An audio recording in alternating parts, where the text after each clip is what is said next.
رسول اللہ صلی اللہ علیہ وسلم نے پوچھا تھا اتدرون من المفلس، میرے صحابہ جانتے ہو مفلس کون ہے؟ قالوا من لا درہم له ولا متاع، مفلس ندار فقیر وہ ہوتا ہے جس کے پاس کوئی درم و دینار اور مال نہ ہو۔ قال لا، نہیں، المفلس من امتی، میری امت کا مفلس ندار فقیر وہ ہوگا من یأتی یوم القیامت بصلاة وزکاة وصدقہ، نمازی ہوگا،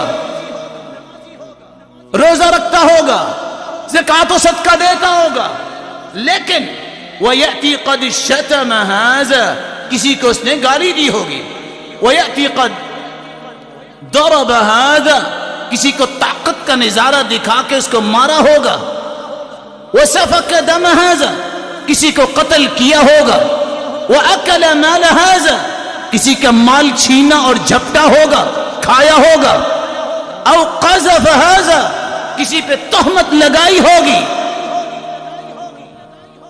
انسان کھڑا ہوگا، یہ حقوق لینے والے آ جائیں گے، جس کو گالی دی، جس کو مارا، جس کو قتل کیا، جس کا مال کھایا، جس پہ تہمت لگائی۔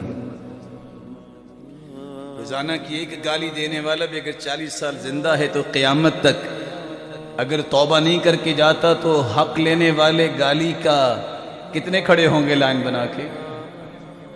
سوچ لیں، کتنے لوگوں پہ تہمت لگائی، کتنے لوگوں کو مارا، اپنی طاقت کا اظہار کیا۔ فَيُعْطَى هَذَا مِنْ حَسَنَاتِ وَهَذَا مِنْ حَسَنَاتِ، وہاں تو بدلہ دینے کے لیے کچھ نہیں ہوگا۔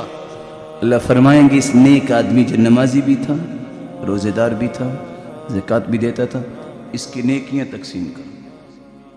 حقوق لینے والے آئے، ان کو نیکی دی جا رہی ہے۔